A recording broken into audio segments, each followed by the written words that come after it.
to the Coaching Seat TV with Toyinda LaShea, where we're all about sitting in our seat of authority so that the kingdom community can be infused with the power to dominate confidence, unleash potential, and leave a legacy. This is accomplished by extracting distractions, interferences, and limiting beliefs. This is the second edition of our November Coaching Seat TV. And we have Coach Ebony Young in the studio with us.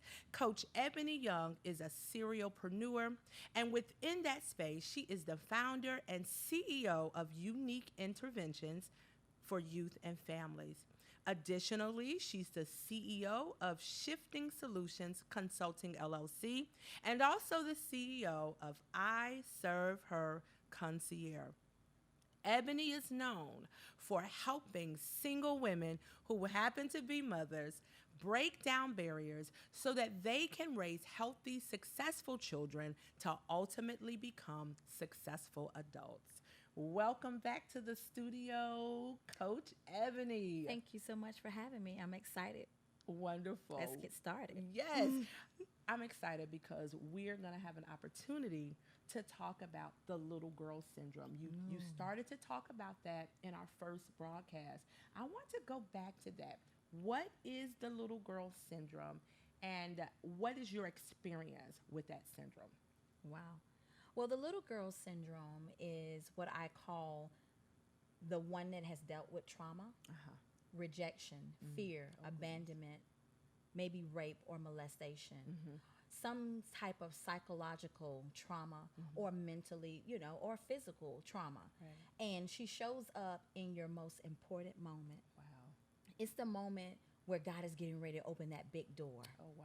Or you're about to take on a leap to maybe get a new job, or something good is about to happen in your life, and you second guess and you discount yourself out. She only shows up in the most important moments to remind you of what the enemy said that you could not do. Wow. When God is saying, I've called you to be a conqueror. I've called you to be a champion. No, I'm opening up this door. But because of the little girl that you haven't dealt with, she will show up and show out and cause you to forfeit the blessings of God. Wow. So you have experience in that area because my I hear the gosh, yes. passion.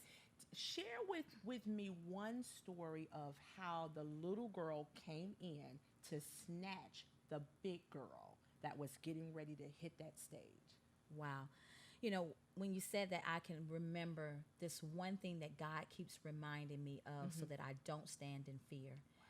My children were very little. I think my son, Jalen, who's now 18, was about 1 year old. And I had got an opportunity because I worked at United Way of the Midlands. And a guy came in the door by the name of Charles Weathers. And I kept asking him, what do you do? Because I would see him every day. I serve as an executive assistant at the United Way of the Midlands. And I was serving there, and I kept asking him, what do you do? And he kept telling me he worked with organizations, board development. And I said, that's something that I would love to do eventually. And he said, really? He said, well, I want you to call this young lady, and her name was Anita Oden. And I'm saying their names because I want to give tribute to them because they helped pave the way for me to do what I'm doing right now. Absolutely. And so they came and, I talked with them, and they said, hey, we gave you a scholarship to go to Morehouse School of Medicine Addiction Transfer Service. Wow. The next day, Miss Anita called me and said, how are you getting to Atlanta? It was in Atlanta. I currently was living in Columbia. And I said, well, I don't know. I got my kids. I got to find a babysitter. I was like, you just kind of surprised me. She said, well, the Lord told me to take you and ride you in style. My goodness. So come on, whatever Lord. you have to do, just get it done, and I'll pick you up at a certain time. So I found the babysitter. My kids were taken care of. And so I got there. I'm going to fast forward it, but I'm going to tell you about that little incident where the little girl showed up because I'm giving you the backstory. Take your time. Giving you the backstory of when she showed up and showed out, and I didn't take a moment. At the time, President Bush was in office, and he had a huge initiative called the Faith-Based Initiative. And one of my heart's desires was to have daycare centers at school that were highly populated with teen moms, because I knew that if teen moms dropped out of high school while they were a teen mom, the likelihood of them being in poverty and on welfare was inevitable. Absolutely. Data shows that. that teen moms who do not get a high school education are more likely to stay on the welfare system than those who graduate and have children. And so I mentioned to the gentleman who was over that initiative at the time, I heard him speak, and I didn't really know exactly what role he played in that, but I went up to him and I said, hey, this is my desire. I said, I was a teen mom. I didn't have this available for me, and I would love to have it. He fell in love with the opportunity. Wow.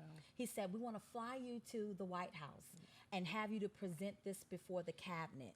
And I said, oh, wow, I'm the girl who just got their GED at 25 years old.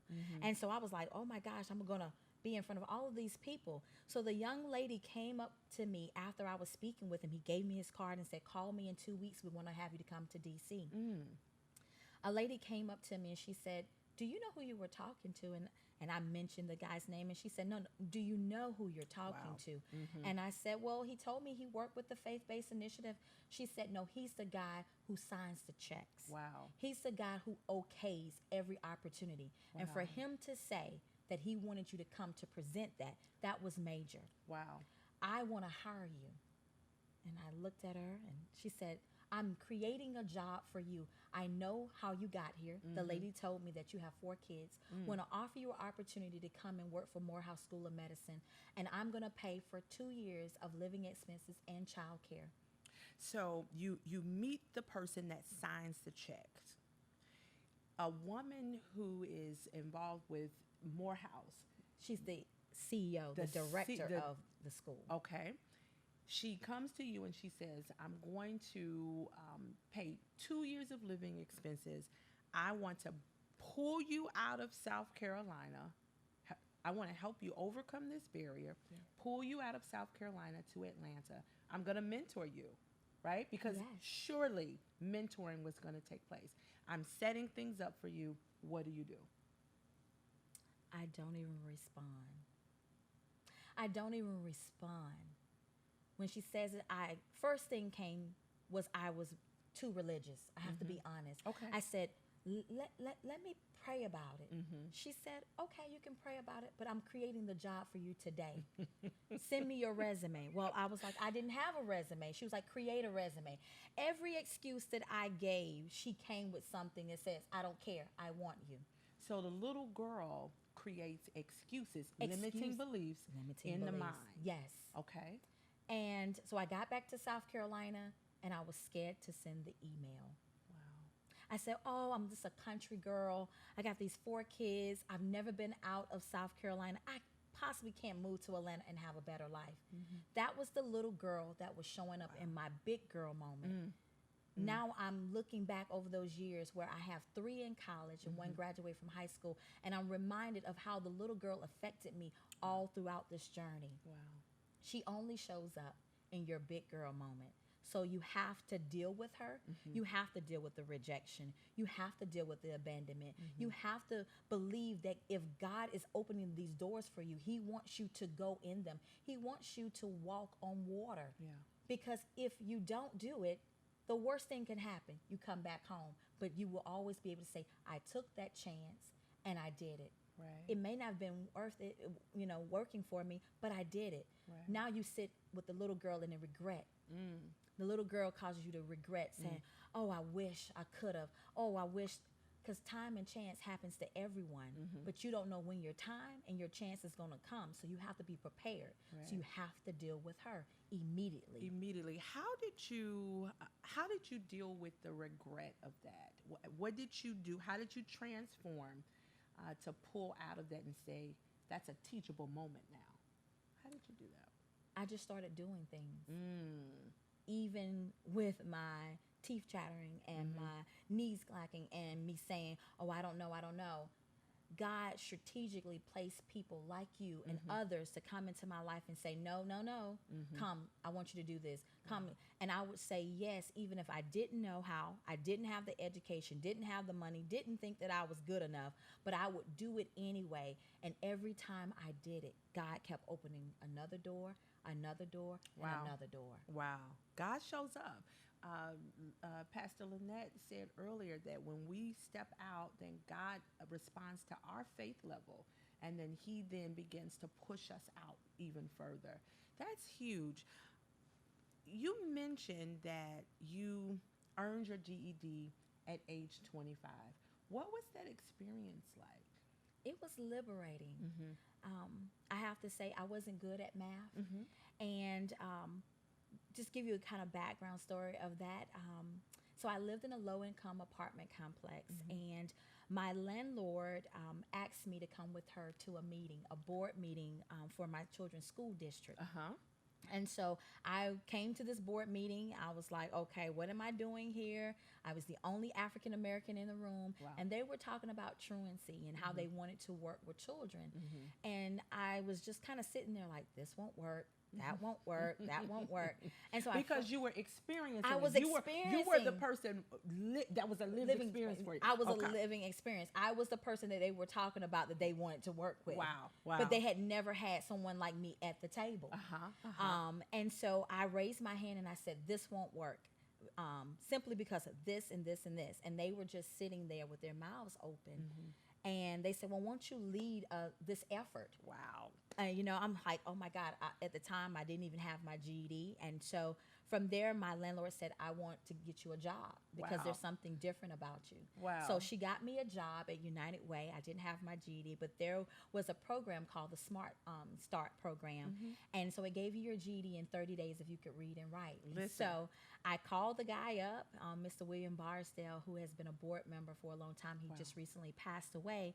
And I said, well, I want my GED. And he said, little girl, if you come to my class, I'll help you get it.